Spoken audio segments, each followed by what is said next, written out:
Film diawali dengan memperlihatkan sekelompok bajak laut yang tidak sengaja menemukan sebuah kotak berisi seorang anak bayi laki-laki. Hal itu pun membuat sang kapten sangat senang, sebab dirinya bisa menjual seorang anak dengan harga yang sangat tinggi kepada seorang wanita bernama Grintat. Setelah itu anak tersebut akhirnya dikirimkan ke rumah Nyonya Grintat. Akan tetapi pihak pengiriman salah memberikan paket itu, sehingga anak tersebut sampai di sebuah pulau bernama Moroland. Di sana ternyata hanya ada 4 penduduk saja yang tinggal.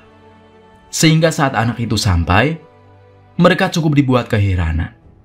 Namun, sang raja bernama Alpha di pulau itu merasa iba terhadap anak itu, sehingga dirinya meminta kepada Nyonya Was untuk merawat anak itu. Dan raja pun memberikan sebuah nama kepada anak tersebut, yaitu Jim Button. Kini Jim terus tumbuh menjadi seorang anak yang riang. Di sana Lucas sangat sering mengajak Jim untuk menghabiskan waktunya bersama. Pada suatu hari penasihat Silver datang ke tempat Jim. Di sana dia memberikan beberapa baju kotor untuk laundry di tempat Nyonya Was. Hal itu pun membuat Jim harus membawa baju-baju itu ke tempat pencucian yang ada di rumahnya. Dan tanpa sengaja Jim menemukan sebuah kotak yang berisikan semua masa lalu mengenai dirinya sendiri. Dan membuatnya sadar kalau dia bukanlah berasal dari tempat tersebut.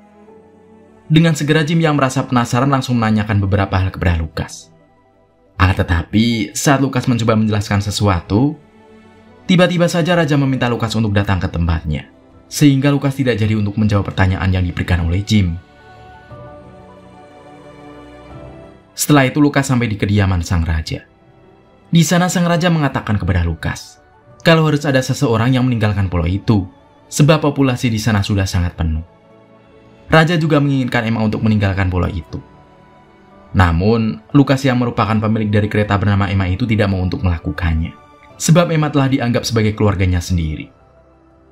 Namun sang raja tetap pada keinginannya, sebab semua itu dia inginkan agar suatu saat nanti Jim yang tumbuh dewasa dapat tinggal di sana dengan keluarganya. Kemudian Lucas menemui Nyonya Was dan mengatakan kalau dia akan pergi dari pulau itu bersama Emma keretanya. Tanpa diduga Jim mendengar semua pembicaraan mereka. Dia pun meminta agar Lucas membawanya pergi bersama dari pulau itu, sebab Jim sendiri ingin mencari tempat asal dia yang sebenarnya. Lucas yang mendengarnya pun setuju untuk membawa Jim pergi bersamanya. Di malam harinya, Jim secara diam-diam pergi dari rumah itu dan menyempatkan diri untuk mencium Nyonya Was, sebab Nyonya Was telah Jim anggap sebagai ibunya sendiri selama dia berada di sana. Kemudian Jim segera pergi ke dermaga, yang mana di sana sudah ada Lucas yang menunggunya, bersama Emma si kereta yang sudah dimodifikasi oleh Lucas, agar bisa berlayar di lautan. Dan dari sinilah perjalanan Jim akhirnya akan dimulai. Setelah berlayar cukup lama, mereka kini telah berada di tengah lautan. Namun cuaca badai saat itu membuat Jim harus terjatuh ke lautan. Lucas pun segera membantu Jim untuk kembali naik ke atas. Akan tetapi hal yang tidak diduga terjadi ketika sebuah ombak besar berada tepat di belakang mereka, hingga membuat kereta Emma dan juga mereka harus terhembas sampai ke sebuah pulau yang berada di sekitar sana. Di keesokan paginya mereka pun terbangun. Di sana Lucas ternyata tahu mengenai pulau tersebut, yang merupakan sebuah pulau legendaris bernama Mandala. Kemudian Lucas berniat untuk meminta bantuan kepada seorang kaisar di pulau itu, sebab kini kereta Emma sangat rusak parah dan tidak akan bisa untuk melanjutkan perjalanan. Sementara Jim sendiri menemukan sebuah surat di sana, yang berisi kalau ada seorang anak bernama Lizzie yang telah diculik oleh seseorang. Sang penulis surat pun meminta kepada siapa saja yang membaca surat itu untuk menolongnya. Namun, Lucas dan Jim tentu saja tidak tahu untuk memberikan surat itu kepada siapa, sebab mereka tidak tahu siapa yang menulisnya, dan juga anak yang hilang itu. Setelah itu Jim dan juga Lucas masuk ke dalam kota di pulau itu. Di sana Jim sangat terpukau ketika melihat semua hal baru yang sebelumnya tidak pernah dia lihat. Di sana mereka menemukan sebuah jawaban atas surat yang sebelumnya Jim temukan, yaitu sang putri dari pulau itulah yang telah hilang. Namun ketika mereka akan menemui sang kaisar, penjaga di sana tidak mengizinkannya, sebab sang kaisar sedang sibuk dengan pekerjaannya. Lalu datanglah seorang pelayan kerajaan bernama Pingpong. Dia pun bersedia untuk membantu mereka di sana. Pingpong sendiri sadar kalau Lucas dan juga Jim sangat kelaparan.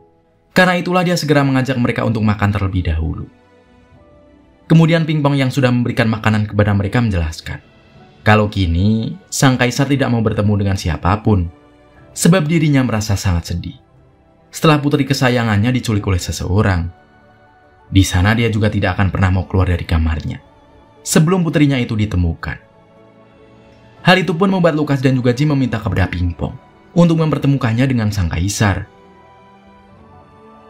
Namun bukannya bertemu kaisar, mereka berdua malah bertemu dengan para hakim yang menanyakan hal-hal yang tidak penting.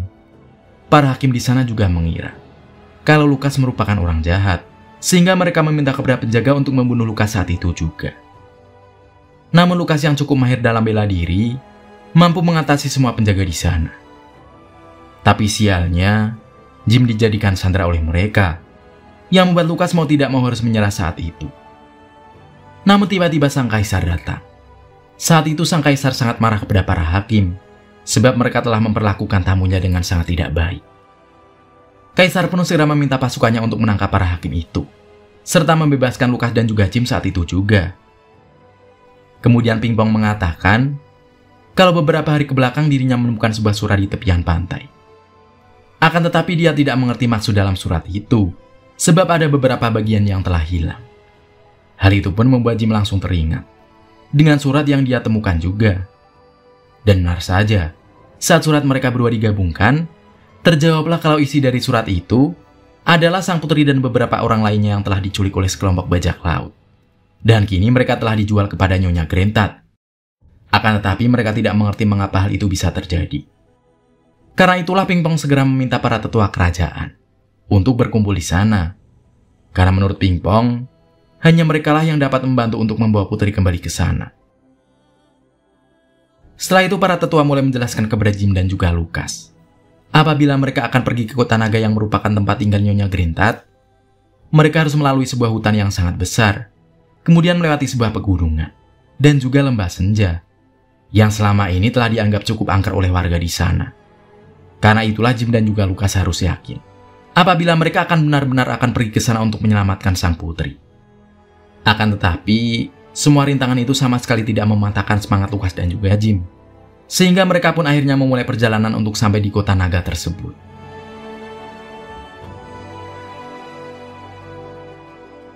Akhirnya mereka berhasil melewati hutan dan juga lembah, sehingga mereka kini akan melalui sebuah gunung yang sebelumnya diceritakan oleh para tetua. Untuk melewati gunung itu, mereka harus melalui dulu lembah yang cukup angker itu. Namun nyatanya di sana sama sekali tidak ada makhluk halus atau apapun yang berbau mistis lainnya. Karena sebenarnya, suara mereka sendirilah yang membuat gema, dan dianggap sebagai suara makhluk halus. Akan tetapi suara mereka yang bersautan itu membuat dinding lembah di sana tiba-tiba saja runtuh. Hal itu pun membuat Lukas dengan segera memacu keretanya dengan kecepatan penuh, agar dapat terhindar dari runtuhan tersebut. Sialnya kecepatan penuh tersebut membuat mesin kereta Emma harus mogok, akibat mesin yang sangat panas di bagian pistonnya. Hal itu membuat Lukas sangat kebingungan, sebab posisi mereka saat itu sangat jauh dari pemukiman, dan tidak dapat meminta bantuan kepada siapapun. Namun di tengah kesulitan itu Lukas mendapatkan sebuah ide, dengan memanfaatkan tubuh kecil Jim untuk masuk ke dalam bagian mesin, sementara dirinya akan memasangkan piston cadangan dari bawah mesin. Hal itu pun membuat Jim segera masuk ke dalam tangki air, yang mana hal itu membuat Lukas cukup khawatir kepadanya. Namun dengan penuh keyakinan Jim akhirnya berhasil memperbaiki mesin kereta itu, sehingga mereka dapat kembali melanjutkan perjalanan. Setelah beberapa saat kemudian, tangki air kereta mereka mulai kehabisan air. Mereka juga mulai kehausan, akibat persediaan minuman yang sudah habis. Hal itu membuat mereka berhayal karena fata morgana. Namun tiba-tiba saja muncul sosok raksasa kakek-kakek, yang awalnya mereka anggap sebagai hayalan saja. Namun, lama-kelamaan mereka mulai sadar kalau kakek itu adalah nyata, dan bukan hayalan yang mereka bayangkan. Ternyata kakek itu bernama kakek Turtur, yang telah dikutuk oleh dewa. Karena apabila dia berjalan menjauh, maka dia akan menjadi lebih besar sampai menjadi raksasa. Akan tetapi bila dirinya mendekat, dia pun akan mengecil dengan sendirinya. Kemudian kakek Turtur mengajak Lukas dan juga Jim untuk mampir ke tempatnya. Dia juga mengatakan kalau di sana ada pasokan air yang cukup banyak, sehingga Lukas dan juga Jim yang kehausan dapat meminum air tersebut.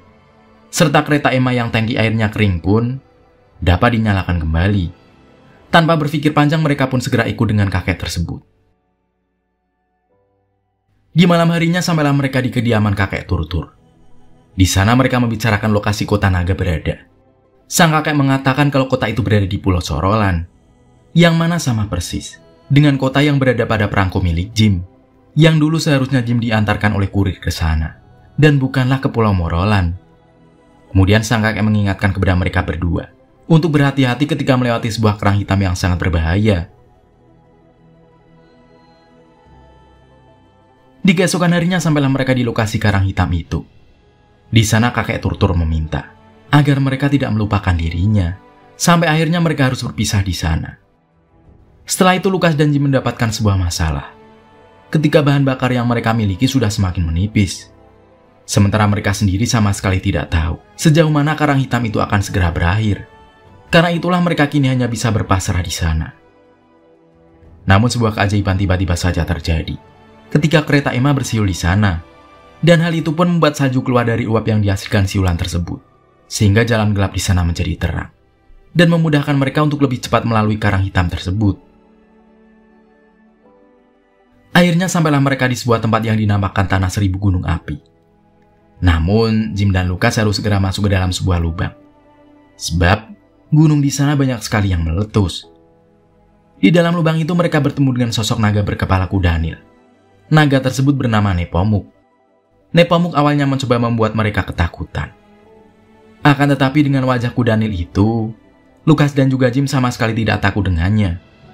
Karena itulah Nepomuk mulai menjelaskan bahwa dirinya tidak diizinkan masuk ke dalam kota naga, sebab para penduduk di sana merasa aneh dengan wajahnya tersebut. Nepomuk juga ternyata tidak bisa menyalakan tungku apinya sendiri. Lukas yang ahlinya dalam hal itu pun mencoba untuk membantu Nepomuk memperbaiki tungku apinya. Setelah memperbaikinya, Nepomuk merasa sangat senang. Dan dia pun akan segera memberikan apapun yang dibutuhkan Lukas dan juga Jim. Karena itulah Lukas segera meminta batu bakar kepada Nepomuk. Sebab persediaan batu bakar yang dia miliki sudah hampir habis. Dengan sigap Nepomuk segera memberikan batu bara yang diminta oleh Lukas. Dia juga memberitahukan sebuah cara kepada Lukas dan juga Jim agar bisa masuk dengan mudah ke kota naga itu. Syaratnya, Lukas dan juga Jim harus berpenampilan seperti naga sesungguhnya. Karena itulah Lukas dan juga Jim segera memodifikasi kereta Emma menjadi mirip dengan seekor naga. Dan mereka pun kembali melanjutkan perjalanannya. Kini mereka harus mendapatkan sebuah masalah saat akan melewati sebuah gua. Karena nyatanya ada seekor naga menyeramkan yang menjaga gua tersebut. Di sana kereta Emma ditanyai oleh naga tersebut. Namun bentuk modifikasi pada kereta Emma membuat naga itu percaya kalau Emma merupakan naga yang layak untuk masuk ke dalam gua itu.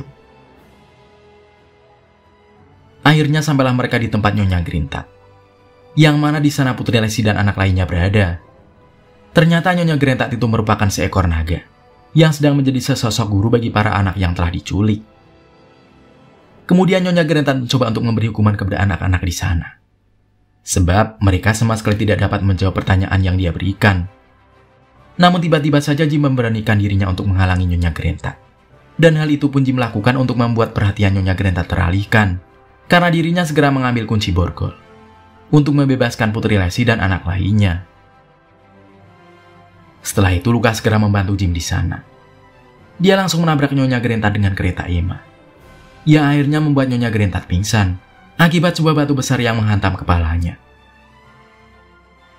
Kemudian Lukas segera mengikat Nyonya Gerintat ke kereta Emma, karena dirinya ingin membawa naga itu kepada Kaisar, dan anak-anak yang ada di sana pun segera dibawa naik ke dalam kereta. Akhirnya sampailah mereka semua kembali ke tempat Kaisar Mandala. Hal itu membuat Kaisar sangat bangga dan berterima kasih kepada Lukas dan juga Jim. Kaisar juga berjanji akan memulangkan semua anak ke rumahnya masing-masing. Sementara Nyonya Gerintat sendiri harus sekarat akibat batu besar yang menimpa dan membuatnya terluka. Namun, Nyonya Gerintat sama sekali tidak dendam kepada Lukas dan juga Jim, sebab mereka tidak membunuhnya saat itu. Dia juga menjelaskan kalau nantinya dia akan hidup kembali sebagai sosok naga emas yang sangat bijaksana, dengan segudang pengetahuan yang akan dia miliki. Hal itu juga akan terjadi setelah tidur panjangnya selama 1 tahun. Sebelum Nyonya Gerintat tidur, Jim bertanya kepada Nyonya Gerintat mengenai caranya agar dia, Lukas, dan kereta Emma dapat kembali ke Morolan. Nyonya Gerintat pun menjawab kalau dia dapat pergi ke sebuah tempat yang nantinya dapat membawa mereka kembali ke Morolan. Dengan cepat mereka segera pergi ke tempat yang dikatakan oleh Nyonya Grentak, menggunakan sebuah kapal yang dimiliki Kaisar Mandala. Tempat itu ternyata sebuah pulau terapung yang dapat Lukas dan juga Jim bawa ke Pulau Morolan. Sehingga Raja Morolan tidak akan bingung lagi mengenai tempat di Morolan yang sempit itu. Kemudian sampailah Lukas dan juga Jim ke Pulau Morolan. Di sana sang raja meminta maaf kepada Lukas karena telah memberikan keputusan yang sangat egois. Semua hal yang telah terjadi membuat hubungan di antara Pulau Mandala dan juga Morolan menjadi lebih baik, dan juga membuat kehidupan mereka menjadi lebih baik lagi. Di akhir film, terlihat Lukas yang memberikan sebuah kereta kepada Jim, dan kereta itu diberi nama Molly. Lalu Jim mengatakan kepada Lukas kalau dia tidak akan mencari lagi tempat asalnya, sebab dia merasa kalau Morolan merupakan tempat kelahirannya sendiri, dengan orang-orang yang sangat sayang kepadanya. Hingga kemudian, film pun berakhir.